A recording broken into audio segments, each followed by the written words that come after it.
नमस्कार दोस्तों।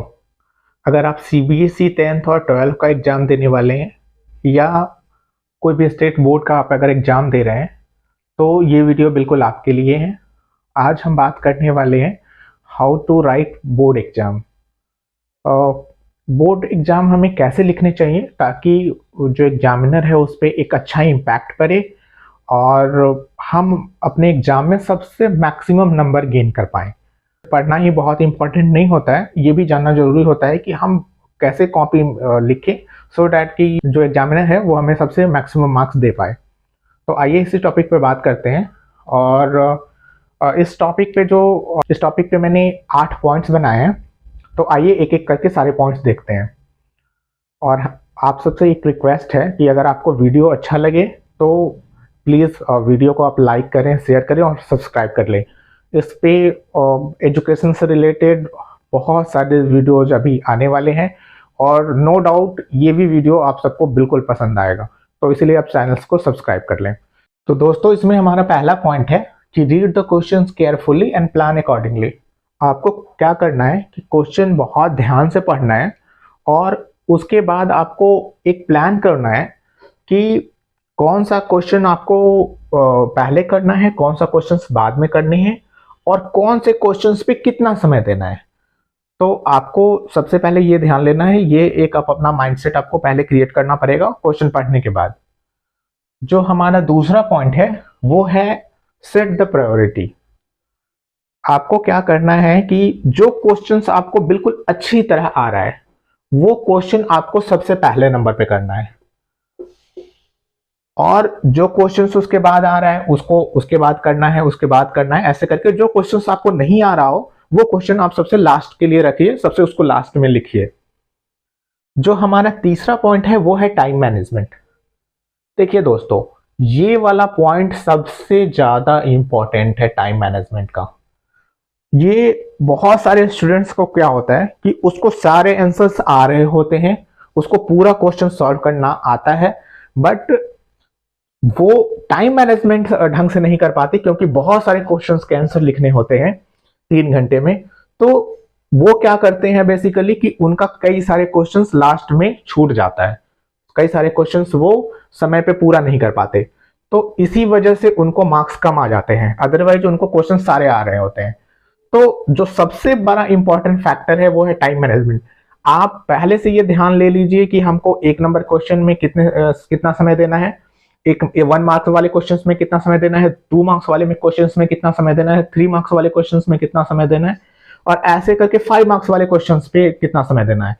तो आपको एक माइंडसेट से चलना है और आपको पहले से टाइम मैनेजमेंट बहुत बड़ा फैक्टर है, इस पे आप सबसे ज्यादा ध्यान रखिए क्योंकि आपको क्वेश्चन सारे आ रहे होंगे, आप एक समय में सारे क्वेश्चंस पूरा नहीं कर पाएंगे जो आपको टाइम लिमिट मिला हुआ है 3 घंटे का। तो इसीलिए आप टाइम मैनेजमेंट पे सबसे ज्यादा ध्यान देके चलिए। जो हमारा फोर्थ पॉइंट है वो है write brief but to the point. देखिए, आपको बहुत सारे क्वेश्चंस में आपको ये लिखा गया होगा कि आपको कितने शब्दों में रिप्लाई करना है, कितने शब्दों में आपको आंसर लिखना है। जितने शब्दों में कहा जाए आप कोशिश करिए कि उसको उतने ही शब्दों में खत्म करने का, ठीक है। और दूसरा जो है वो है टू द पॉइंट आंसर लिखना है। वो बिल्कुल ये की तरह नहीं लिखना है, हिस्ट्री आप नहीं लिख रहे हैं, ठीक है। तो बल्कि हिस्ट्री वाले भी पेपर्स में आप टू द पॉइंट लिखेंगे तो भी बहुत अच्छा माना जाता है उसको। तो आप पहले से कुछ पॉइंट्स बना लें, आप क्वेश्चन पढ़ने के बाद कि आप जो आंसर लिखने वाले हैं उसमें से कौन कौन से पॉइंट्स इंपॉर्टेंट है वो पॉइंट लिखिए, फिर उसके बारे में लिखिए।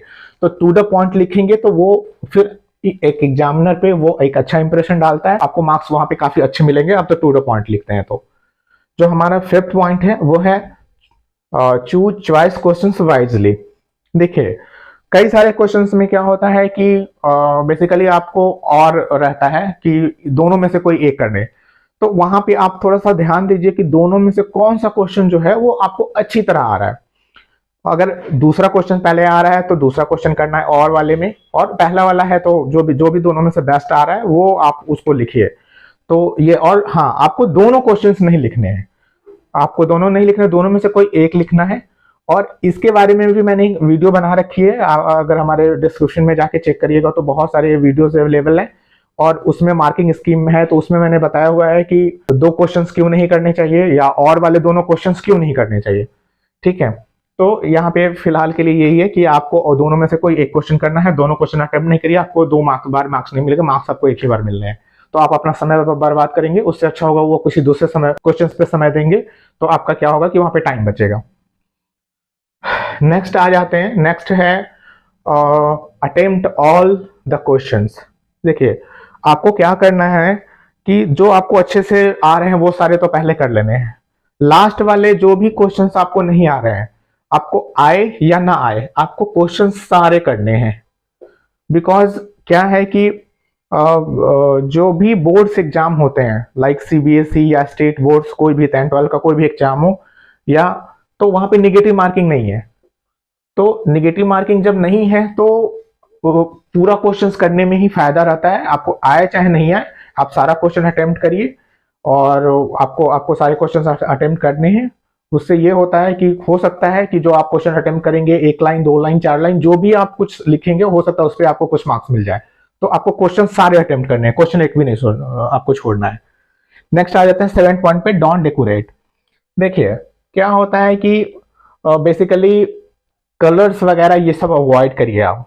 बेसिकली कोई चीज़ हाईलाइट करने के लिए और कोई चीज़ मार्किंग करने के लिए आप कलर्स वगैरह बिल्कुल अवॉइड करिए। आपको क्या करना है कि देखिए डायग्राम बनाते हैं तो आप जरूर से उसको पेंसिल से बनाएं। कोई भी हेडिंग लिखते हैं तो वो आप ब्लैक पेन से लिख सकते हैं। लिखने के लिए आप ब्लू या ब्लैक पेन का इस्तेमाल कर सकते हैं, और अंडरलाइन करने के लिए आप पेंसिल का इस्तेमाल करें, ये सबसे बेस्ट माना जाता है। तो आप बेसिकली अननेसेसरी और रेड और ग्रीन पेन तो बिल्कुल अवॉइड करें। जो ग्रीन पेन होता है वो हेड एग्जामिनर का पेन है, और जो बेसिकली रेड पेन होता है वो उसके एग्जामिनर का पेन है।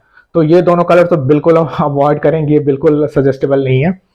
आपको जो इस्तेमाल करने हैं वो मैंने बता दिया। डायग्राम आप पेंसिल से चाहे तो बना सकते हैं, बल्कि बनाए पेंसिल से ही, और हेडिंग ब्लैक पेन से लिखें। लिखने के लिए ब्लू या ब्लैक में से कोई भी इस्तेमाल करते हैं। अंडरलाइन आप हमेशा पेंसिल से करें, पेंसिल से अंडरलाइन करते हैं तो वो बहुत अच्छा रहेगा। और सबसे लास्ट पॉइंट पे आते हैं, 8th पॉइंट पे, वो है कि लास्ट में जो भी आपके पास समय बच रहा है तो उसको आप अननेसेसरी बर्बाद नहीं करें। आप अपने क्वेश्चंस को, जो भी आपने आंसर्स लिखे हैं, उसको एक बार अच्छे से रिवाइज कर लें, और अगर आपको कुछ लग रहा हो तो वो करें।